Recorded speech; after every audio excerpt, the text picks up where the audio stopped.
మనము structure of the Indian budget భారత budget నిర్మాణం గురించి తెలుసుకుంటాం. దీన్నే components of the Indian budget అంటారు, items of the Indian budget అంటారు. భారత బడ్జెట్లో ఉండే భాగాలు ఏంటి, భారత బడ్జెట్లో ఉండే అంశాలు ఏంటి అనే దాని గురించి మనం తెలుసుకుంటాం. బడ్జెట్లో రాబడులు వ్యయాలు ఉంటాయి. అంటే బడ్జెట్ రిసీట్స్, బడ్జెట్ ఎక్స్పెండిచర్ అని చెప్పి అంటారు. బడ్జెట్ రిసీట్స్, బడ్జెట్ ఎక్స్పెండిచర్ అంటారు. First budget receipts. బడ్జెట్ రిసీట్స్లో మూలధన రాబడి ఉంటుంది, క్యాపిటల్ రెవెన్యూ ఉంటుంది. అదేవిధంగా బడ్జెట్ ఎక్స్పెండిచర్లో నీకు క్యాపిటల్ ఎక్స్పెండిచర్, మూలధన వ్యయాలు అనేవి ఉంటాయన్నమాట. కానీ బడ్జెట్ రిసీట్స్లో మూలధన రాబడి, క్యాపిటల్ రిసీట్స్ ఉంటాయి. మూలధన రాబడిలో నీకు మూలధన వసూళ్ళు, రాబడి వసూళ్ళు అని ఉంటాయి. క్యాపిటల్ రిసీట్స్, రెవెన్యూ రిసీట్స్ అంటారు. మూలధన రాబడిలో మూలధన వసూళ్ళు ఉంటాయి, రాబడి వసూళ్ళు ఉంటాయి. అంటే క్యాపిటల్ రిసీట్స్ ఉంటాయి, రెవెన్యూ రిసీట్స్ ఉంటాయి. గవర్నమెంట్ యొక్క క్యాపిటల్ ద్వారా ఏ విధంగా రిసిప్ట్స్ పొందుతారు, రెవెన్యూకి సంబంధించి ఏ విధంగా రిసిప్ట్స్ వస్తాయి, దాన్ని మూలధన రాబడి అంటారు. మూలధన రాబడిలో మూలధన వసూళ్ళు, రాబడి వసూళ్ళు ఉంటాయి. అంటే క్యాపిటల్ రిసీట్స్, రెవెన్యూ రిసీట్స్ ఉంటాయి. ఇప్పుడు క్యాపిటల్ రిసీట్స్ అంటే ఏంటి? ఆస్తులు విక్రయించడం ద్వారా, రుణాల ద్వారా ప్రభుత్వం రాబడిని సేకరిస్తుంది.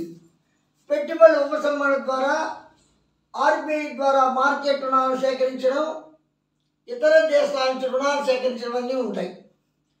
ఆస్తులు విక్రయించడం, ఆస్తులు విక్రయించడం అంటే అసెట్స్ సేల్ చేయడం. గవర్నమెంట్ కింద కొన్ని అసెట్స్ ఉంటాయి, ల్యాండ్స్ కావచ్చు, మైన్స్ కావచ్చు, వాటికంతా లీజులకి ఇస్తుంది. అదేవిధంగా గవర్నమెంట్కి ల్యాండ్స్ ఉంటాయి, వాటికంతా ఫ్యాక్టరీలు నిర్మించుకునేదానికి ఇస్తుంది అనమాట. తర్వాత రుణాలు తీసుకుంటుంది, గవర్నమెంట్ డబ్బులు లేకపోతే నీకు లోన్స్ తీసుకుంటుంది. తర్వాత పెట్టుబడి ఉపసంహరణ, డిస్ఇన్వెస్ట్మెంట్ అంటారు. అంటే గవర్నమెంట్ యొక్క చేతిలో పబ్లిక్ సెక్టార్ ఎంటర్ప్రైజెస్ ఉంటాయి. అంటే రైల్వేస్ ఉంటాయి, అదేవిధంగా బీపీసీఎల్, హెచ్పిసిఎల్, ఓఎన్జీసీ ఇవన్నీ ప్రభుత్వ రంగ సంస్థలు. ఈ ప్రభుత్వ రంగ సంస్థల్లో 100% ప్రభుత్వం చేతిలో ఉంటాయి. దాంతో కొంత భాగాన్ని ప్రైవేట్ వ్యక్తులకు అప్పచెప్పాలి. ఆ ప్రైవేట్ వ్యక్తులు అప్పచెప్పినప్పుడు ప్రైవేట్ వ్యక్తులు పెట్టుబడులు పెడతారు. అప్పుడు నీకు గవర్నమెంట్కి డబ్బులు వస్తాయి. ఆ డబ్బుల ద్వారా ప్రభుత్వం ఇంకా కూడా బిజినెస్ చేయడం కానీ, అసెట్స్ని ఎక్స్పాండ్ చేయడం కానీ అన్నీ చేస్తుంది. ఆర్బీఐ ద్వారా మార్కెట్ రుణాలు, అంటే రిజర్వ్ బ్యాంక్ ఆఫ్ ఇండియా నుంచి లోన్స్ అంతా కూడా కలెక్షన్ చేస్తుంది. ప్రజల వద్ద నుంచి కానీ, దేశంలో ఉండే పెట్టుబడిదారులు ఉంటారు, ఇన్వెస్టర్స్, వాళ్ళ ద్వారా అప్పులు తీసుకుంటుంది. ఒకవేళ అవసరమైతే ఇతర దేశానికి రుణాలు తీసుకుంటుంది. అంటే నీకు అమెరికా నుంచి కానీ, జపాన్ నుంచి కానీ, జర్మనీ నుంచి కానీ వాళ్ళ దగ్గర రుణాలు తీసుకుంటే, లేకపోతే IMF, international monetary fund, world bank అనమాట, ఐబిఆర్డి అంటారు, వరల్డ్ బ్యాంక్ ద్వారా రుణాలు తీసుకుంది. ఇవన్నీ కూడా మూలధన వసూళ్ళు అంటారు. అంటే ఆస్తులు విక్రయించడం, రుణాల ద్వారా సేకరించిన రాబడి, పెట్టుబడి ఉపసంహరణ, ఆర్బీఐ ద్వారా మార్కెట్ రుణాలు, ఇతర దేశానికి రుణాలు, ఇవన్నీ కూడా ఉంటాయి. అంటే అసెట్స్ని సేల్ చేయడం, లోన్స్ ద్వారా రెవెన్యూ కలెక్షన్ చేయడం, డిస్ఇన్వెస్ట్మెంట్ ద్వారా చేయడం, ఆర్బీఐ ద్వారా మార్కెట్ లోన్స్ అంతా కలెక్షన్ చేయడం, అదర్ కంట్రీ నుంచి లోన్ తీసుకోవడం, ఇవన్నీ కూడా క్యాపిటల్ రిసీట్స్లో వస్తాయి, మూలధన వసూళ్ళు అంటారు.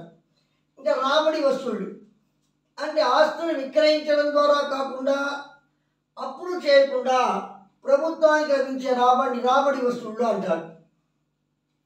ఆస్తులు విక్రయించకుండా, అప్పులు చేయకుండా ప్రభుత్వానికి రాబడి వస్తుంది, దాన్ని రాబడి వసూళ్ళు అంటారు. రెవెన్యూ రిసీట్స్ అంటే అసెట్స్ని సేల్ చేయరు, లోన్స్ తీసుకోరు, అయినా గవర్నమెంట్కి రెవెన్యూ వస్తుంది, దాన్ని రెవెన్యూ రిసీట్స్ అంటారు. రెవెన్యూ రిసీట్స్ 2 రకాలుగా వస్తాయి, tax revenue, non tax revenue. దీన్ని సోర్సెస్ ఆఫ్ పబ్లిక్ రెవెన్యూ అంటారు. సపరేట్గా ఈ టాపిక్ చెప్పున్నా, సోర్స్ ఆఫ్ పబ్లిక్ రెవెన్యూ అని చెప్పి. అది ఇంటర్మీడియట్కి అయితే 10 మార్క్స్ ఇస్తారు, 5 మార్క్స్ ఇస్తారు. కాబట్టి ఈ సోర్సెస్ ఆఫ్ పబ్లిక్ రెవెన్యూ అనేది నీకు గవర్నమెంట్కి వచ్చి రాబడి వస్తువులు, రెవెన్యూ రిసిప్ట్స్గా చెప్పచ్చు. పన్నుల రాబడి పన్నుల ద్వారా వస్తుంది. పన్నేతర రాబడి పన్నుల ద్వారా కాకుండా ఇతర మార్గాల ద్వారా గవర్నమెంట్కి రెవెన్యూ వస్తుంది. Tax revenue, non tax revenue అంటే ట్యాక్సుల ద్వారా గవర్నమెంట్కి రెవెన్యూ వస్తుంది. నాన్ ట్యాక్స్ రెవెన్యూ ట్యాక్సులు కాకుండా కూడా గవర్నమెంట్ రెవెన్యూ వస్తుంది. వీటిని రెవెన్యూ రిసీప్ట్స్ అంటారు, అంటే రాబడి వస్తువులు అంటారు. ఫస్ట్ పన్నుల రాబడి అంటే ట్యాక్స్ రెవెన్యూ, ప్రత్యక్ష పన్నులు, పరోక్ష పన్నులు. పన్నుల ద్వారా వచ్చే రెవెన్యూని నీకు ప్రత్యక్ష పన్నులు, పరోక్ష పన్నులుగా డివైడ్ చేశారు. అంటే డైరెక్ట్ ట్యాక్సెస్, ఇండైరెక్ట్ ట్యాక్స్గా డివైడ్ చేశారు. ఇది కూడా సోర్స్ ఆఫ్ రెవెన్యూలో బాగా ఎక్స్ప్లెయిన్ చేస్తున్నాను. కానీ ప్రత్యక్ష పన్నులు అంటే ఎవరి మీద నీ ట్యాక్స్ విధిస్తారు వాళ్ళే కట్టాలి. ఇన్కమ్ ట్యాక్స్ ఎవరి ఇన్కమ్ మీద ట్యాక్స్ విధిస్తారు వాళ్ళే కట్టాలి. వీటిలో ఆదాయ పన్ను వస్తుంది, ఇన్కమ్ ట్యాక్స్.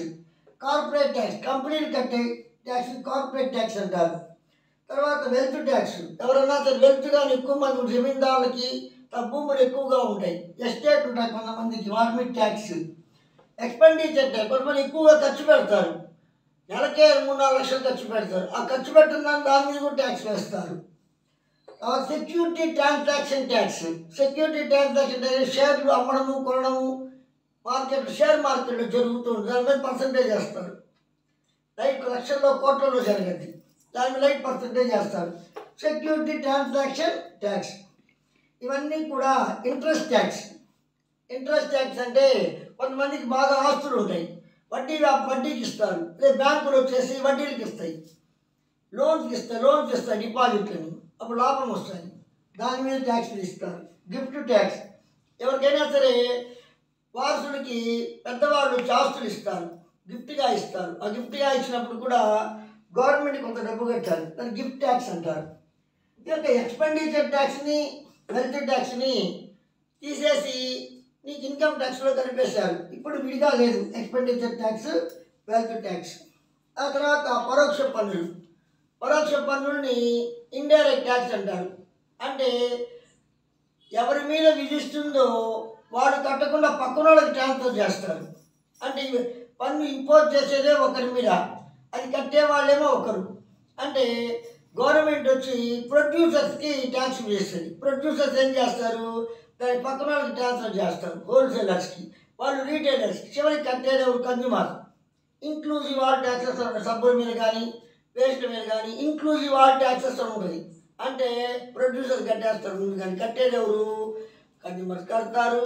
అంటే ప్రొడ్యూసర్స్ వచ్చి హోల్సేలర్స్ పాస్ చేస్తారు, హోల్సేలర్స్ వచ్చి రీటైలర్స్కి పాస్ చేస్తారు, రీటైలర్స్ వచ్చేసి కన్జ్యూమర్స్కి పాస్ చేస్తారు. విధించేదేమో ప్రొడ్యూసర్స్ మీద, కట్టేదేమో కన్జ్యూమర్స్. ఇవన్నీ అనమాట. సేల్ ట్యాక్స్, ఎక్సైజ్ డ్యూటీ అంటే ఒక స్టేట్ ఇంకో స్టేట్కి వస్తువులు కానీ పోతూ ఉంటే అది విధిస్తారు. కస్టమ్స్ డ్యూటీ, ఒక దేశం నుంచి ఇంకో దేశానికి వస్తువులు బిజినెస్ జరిగితే కస్టమ్స్ డ్యూటీ విధిస్తారు. GST, gross sale tax. ఈ మధ్య వ్యాట్ బదులు జిఎస్టీ వచ్చింది, గ్రాస్ సేల్ ట్యాక్స్ అని. మొత్తం కొన్ని విషయాలు సెంట్రల్ గవర్నమెంట్ అన్ని వసూలు చేసి స్టేట్ గవర్నమెంట్కి ఆ ట్యాక్స్ ఇస్తుంది అనమాట. ఇవన్నీ కూడా రెవెన్యూ రిసీప్ట్స్ అంటారు, పన్నుల రాబడి అంటారు. నెక్స్ట్ పన్నేతర రాబడి, పన్నులు కాకుండా కూడా గవర్నమెంట్కి రెవెన్యూ వస్తుంది, దాన్ని నాన్ ట్యాక్స్ రెవెన్యూ అంటారు. పరిపాలనా సంబంధ రాబడి, అడ్మినిస్ట్రేటివ్ రెవెన్యూ, లైసెన్సు. నెక్స్ట్ ప్రభుత్వ రంగ సంస్థల నుండి వచ్చే ఆదాయము, profits from the public sector enterprises, licences. వీటి వల్ల కూడా గవర్నమెంట్కి రెవెన్యూ వస్తుంది. దీన్ని నాన్ ట్యాక్స్ రెవెన్యూ అంటారు. అంటే ఇప్పుడు పరిపాలన సంబంధ రాబడి. అడ్మినిస్ట్రేషన్ రెవెన్యూ అంటారు. అంటే నీకు భూములు రిజిస్ట్రేషన్ చేసుకుంటారు, అది ప్లాట్లు కొన్నప్పుడు కానీ రిజిస్ట్రేషన్ చేసుకోవాలి, దానికి గవర్నమెంట్ ట్యాక్స్ కట్టాలి, కొద్దిగా డబ్బులు ఇవ్వాలి. అదేవిధంగా ఒక అపార్ట్మెంట్ కొంటారు, అపార్ట్మెంట్ అతని పేరుతో రిజిస్టర్ చేయాలి, అది రిజిస్ట్రేషన్ మారాలి ఒక పేరు ఇంకో పేరుకి. స్టాంప్ డ్యూటీ అనేది ఉంటుంది, ఆ స్టాంపులు కట్టాలి, ఇంతని పర్సంటేజ్ అంతా కూడా గవర్నమెంట్కి ఇన్కమ్ అనమాట. లైసెన్సులు, కంపెనీ వాళ్ళు ఏదైనా కొత్త కొత్త కంపెనీ స్టార్ట్ చేయాలంటే గవర్నమెంట్ లైసెన్స్ తీసుకోవాలి. స్టేట్ గవర్నమెంట్ కావచ్చు, సెంట్రల్ గవర్నమెంట్ కావాలి. ఆ లైసెన్స్ డబ్బులు ఇవ్వాలి వాళ్ళు. డ్రైవింగ్ లైసెన్సు, గన్ లైసెన్సు ఇవన్నీ పొందాలి, డబ్బులు కట్టాలి. అవన్నీ కూడా గవర్నమెంట్కి ఆదాయం. ప్రభుత్వ రంగ సంస్థల నుండి వచ్చే public sector enterprises, BPCL, HPCL, ONGC, Hindustan aeronautics limited ఇవన్నీ కూడా పబ్లిక్ సెక్టార్ ఎంటర్ప్రైజెస్. రైల్వేస్, వీటి వల్ల కూడా గవర్నమెంట్కి ఆదాయం వస్తుంది. ట్యాక్సుల వల్ల కానీ గవర్నమెంట్ యొక్క నాన్ ట్యాక్స్ రెవెన్యూ అంటారు. ఈ రెండు కూడా మనకి సోర్సెస్ ఆఫ్ పబ్లిక్ రెవెన్యూ సపరేట్గా టాపిక్ చెప్తున్నాను. ఆ టాపిక్లో మీరు చదువుకోవచ్చు. Next budget expenditure. బడ్జెట్ ఎక్స్పెండిచర్లో క్యాపిటల్ ఎక్స్పెండిచర్ ఉంటుంది, రెవెన్యూ ఎక్స్పెండిచర్ ఉంటుంది. మూలధన వ్యయాలు అంటే బడ్జెట్ వ్యయాల్లో నీకు మూలధన వ్యయాలు ఉంటాయి, రాబడి వ్యయాలు ఉంటాయి. మూలధన వ్యయాలు క్యాపిటల్ ఎక్స్పెండిచర్ అంటారు, రాబడి వ్యయాలు రెవెన్యూ ఎక్స్పెండిచర్ అంటారు. ఈ మూలధన వ్యయాలు క్యాపిటల్ ఎక్స్పెండిచర్లో ప్రణాళిక వ్యయము అంటారు, ఇక్కడ ప్రణాళికేతర వ్యయము అంటారు. ప్రణాళిక వ్యయం, ప్లానింగ్ ఎక్స్పెండిచర్ గవర్నమెంట్ ఖర్చు పెడుతుంది. దేని మీద ఖర్చు పెడుతుందంటే తన యొక్క మూలధనం ఉంటుంది అన్నమాట. ఆ మూలధనం క్యాపిటల్ మీద ఖర్చు పెడుతుంది. అది ఎలా ఖర్చు పెడుతుంది? క్యాపిటల్ క్రియేట్ చేసుకునేదానికి, ఆస్తుల సృష్టి అసెట్స్ని క్రియేట్ చేసుకుంటుంది. అంటే వ్యాపారం చేయాలి, రోడ్లు నిర్మించాలి, విద్యుత్ శక్తి వసతులు ఏర్పాటు చేయాలి, కమ్యూనికేషన్ వసతులు ఏర్పాటు చేయాలి. వాటికంతా కూడా అన్నీ కూడా గవర్నమెంట్ నీకు ఇస్తుంది అనమాట, నిర్మిస్తుంది, ఆస్తులు సృష్టించుకుంటుంది. వ్యాపారం చేసిన దానివల్ల ఆ ఆస్తులన్నీ కూడా గవర్నమెంట్కి పెరుగుతాయి. ప్రాజెక్ట్స్ నిర్మించాలి అంటే mini projects, small projects, medium projects, long projects. పెద్ద పెద్ద సాగునీటి ప్రాజెక్టు అంటారు. Nagarjuna Sagar project, Srisailam project, Someswaram project అవన్నీ ఉంటాయి. పోలవరం ప్రాజెక్టు కూడా కడుతూ ఉన్నారు. అవన్నీ కూడా ఈ యొక్క ఆస్తులు అన్నమాట. మూలధన వ్యయాలు అంటే ఆస్తులు పెంచుకునే దానికి ఖర్చు పెడుతుంది అన్నమాట. తర్వాత యుద్ధ విమానాలు, యుద్ధ పరికరాలు కొనుక్కోవాలి. ఇంతకుముందు మనం ఒక యొక్క మిషన్స్ కానీ గన్స్ కానీ నీకు ఆ యొక్క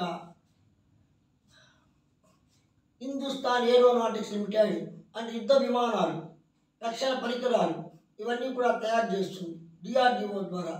కాబట్టి యుద్ధ విమానాలు అమ్మద్ది. అమ్మిన తర్వాత వాడి గవర్నమెంట్ మనకి గవర్నమెంట్ రెవెన్యూ వస్తుంది. అంటే వీటికి ముందు పెట్టుబడి పెట్టాలి. అంటే హిందుస్థాన్ ఏరోనాటిక్స్ లిమిటెడ్లో పెట్టుబడి పెట్టాలి. వాళ్ళు తయారు చేస్తారు యుద్ధ విమానాలు. ఇంతకుముందు మనం దిగుమతి చేసుకునేవాడు అమెరికా నుంచి, ఇంగ్లాండ్ నుంచి. ఇప్పుడు మనమే తయారు చేసుకుంటున్నాం. అవన్నీ కూడా మూలధన ఆస్తుల మూలధనం వ్యయం అనమాట. అంటే ఇందులో మన డబ్బులు వస్తాయి. ఖర్చు పెట్టి ముందుగా ఖర్చు పెట్టాలి. ముందుగా ఖర్చు పెడితే మనకి దానివల్ల ఆదాయం వస్తుంది. అదనమాట. రైల్వే నిర్మిస్తాం. ఇప్పుడు మనము రైల్వేలో రైల్వే ఆ యొక్క రైలు పెట్టె నిర్మించాలి. వందే మాతరం ఎక్స్ప్రెస్లు, స్పీడ్ ఎక్స్ప్రెస్లు ఇవన్నీ కూడా నిర్మించాలి. వాటికంతా గవర్నమెంట్ ఖర్చు పెట్టాలి. అయితే వాటి వల్ల ఆదాయం వస్తుంది. యంత్రాలు కొనుగోలు, అవస్థాపన సౌకర్యాల కల్పన, ఇన్ఫ్రాస్ట్రక్చర్ ఫెసిలిటీస్ ప్రొవైడ్ చేయాలి. Electricity facilities, water facilities, transport facilities, communication facilities ఇవన్నీ ప్రొవైడ్ చేయాలి. తర్వాత రాష్ట్రాలకు ఇచ్చే రుణాలు, కొన్ని రాష్ట్రాలకు కేంద్ర ప్రభుత్వము రాష్ట్ర ప్రభుత్వాలు రుణాలు ఇస్తుంది అవన్నమాట. ఎందుకంటే వాడు కూడా ఫ్యాక్టరీ స్టార్ట్ చేసుకునే దానికి, అక్కడ కూడా ఇండస్ట్రియలైజేషన్ పెరగాలి, ఇండస్ట్రీస్ ఎక్కువగా స్టార్ట్ చేయాలి. మనకి ఆంధ్రప్రదేశ్లో అమరావతిని డెవలప్ చేస్తూ ఉన్నాను. అంటే అమరావతికి ఖర్చు గవర్నమెంట్ ఇస్తాను, కేంద్ర ప్రభుత్వం రుణంగా ఇస్తే 15,000 కోట్లు ఇచ్చింది. దాని అర్థం ఏంటి? ఇంకా డెవలప్మెంట్ అయ్యేదాన్ని. ఇతర దేశాలకు కూడా రుణాలు, శ్రీలంక, బంగ్లాదేశ్, కొన్ని చిన్న దేశాలు ఉంటాయి, నేపాల్, వాడికి కూడా రుణాలు ఇస్తుంది. ఎందుకు? అక్కడ ఏదైనా ప్రాజెక్ట్ నిర్మించేదానికి, ఆడ ఓడరేవు నిర్మించేదానికి, ఏరోబేస్ నిర్మించేదానికి అంతా కూడా లోన్లు ఇస్తుంది. అప్పుడు అక్కడ రోడ్లు నిర్మించేదానికి హెల్ప్ చేస్తుంది. దానివల్ల కూడా ఆదాయం వస్తుంది అన్నమాట. ఇవన్నీ కూడా మూలధన వ్యయాలు, క్యాపిటల్ ఎక్స్పెండిచర్ అని చెప్పి అంటారు. నెక్స్ట్ రాబడి వ్యయాలు, దీన్ని ప్రణాళికేతర వ్యయము అంటారు. అంటే ప్రణాళికలు ఖర్చు పెట్టి, దీన్నేమో ప్లానింగ్ ఎక్స్పెండిచర్ అంటారు. ప్రణాళిక వ్యయం, ప్రణాళికేతర వ్యయం అంటే నాన్ ప్లానింగ్ ఎక్స్పెండిచర్. ఇదేంటంటే మనకి గవర్నమెంట్ వచ్చేసి అడ్మినిస్ట్రేషన్ నిర్వహించాలి. దాని కొరకుగా నీకు వేతనాలు ఇవ్వాలి, ఉద్యోగులు ఉంటారు, ఎంపీలు ఉంటారు, ఎమ్మెల్యేలు ఉంటారు, వాళ్ళందరికీ కూడా జీతాలు ఇవ్వాలి. అవన్నీ కూడా నాన్ ప్లానింగ్ ఎక్స్పెండిచర్. ఉద్యోగుల జీతాలు, రిటైర్ అయిన తర్వాత వాళ్ళ పెన్షన్లు, అదేవిధంగా కేంద్ర ప్రభుత్వ ఉద్యోగులు ఉంటారు, రాష్ట్ర ప్రభుత్వ ఉద్యోగులు, వాళ్ళ జీతాలు, వడ్డీ చెల్లింపులు. మనం డబ్బులు తెచ్చుకుంటారు ప్రపంచ బ్యాంకు నుంచి, వాళ్ళ వడ్డీ చెల్లించాలి. సబ్సిడీలు, గవర్నమెంట్ గ్యాసులు ఫ్రీగా ఇస్తుంది, గ్యాస్ సిలిండర్లు సంవత్సరానికి 3 సిలిండర్లు ఫ్రీ, లేకపోతే ఒక ఫ్యామిలీకి 3,000 ఫ్రీ, 3,000 ఉచితంగా ఇస్తుంది. ఇట్లా పేర్లు పెట్టి స్కీములు పెట్టి ₹1 బియ్యం, ₹2 బియ్యం, కాబట్టి ఇలా స్కీములు పెడతారు. అదేవిధంగా ఆరోగ్యానికి నీకు సపరేట్గా స్కీము, ఆయుష్ అన్నమాట. అట్లా నీకు వీటికంతా కూడా ఖర్చు ఉంటుంది. ఇవన్నీ నాన్ ప్లానింగ్ ఎక్స్పెండిచర్. రక్షణ సిబ్బంది జీతాలు, దేశాన్ని కాపాడడానికి డిఫెన్స్ ఫోర్సులు ఉంటాయి, ఎయిర్ ఫోర్సు అన్నీ ఉంటాయి, అవన్నీ వాళ్ళ జీతాలు ఇవ్వాలి. అదేవిధంగా రాష్ట్రాలకి డొనేషన్లు ఇస్తుంది, గ్రాంట్లు ఇస్తుంది. గ్రాంట్ అంటే అర్థం ఏంటంటే డబ్బులు ఇచ్చిన తర్వాత రిటర్న్ ఇవ్వక్కర్లా. వరదలు వస్తాయి, కరువులు వస్తాయి, అప్పుడు డ్రాట్స్ వస్తాయి, సైక్లోన్స్ వస్తాయి, అప్పుడు అంటువ్యాధులు వస్తాయి, వ్యాధులు వస్తాయి, వాటికంతా కూడా ఈ యొక్క ఇస్తుంది అనమాట. అవన్నీ non planning expenditure. Post office నిర్వహించాలి, అదే సంక్షేమ పథకాలు, వెల్ఫేర్ స్కీమ్స్ అంటారు, ఇంతకుముందు చెప్పాను నేను. వీటికంతా కూడా గవర్నమెంట్ ఖర్చు పెట్టాలి. దాన్ని ప్రణాళికేతర వ్యయము, నాన్ ప్లానింగ్ ఎక్స్పెండిచర్ అని చెప్పి అంటారు. కాబట్టి బడ్జెట్ యొక్క స్ట్రక్చర్ తెలిస్తేనే కేంద్ర ప్రభుత్వం బడ్జెట్ ప్రవేశపెట్టేటప్పుడు ఏ వాటికి ఎంత ఖర్చు పెడుతుంది అని మనకు స్పష్టంగా అర్థం అవుతుంది. ఈ అంశాలు ఫస్ట్ అర్థం చేసుకోవాలి.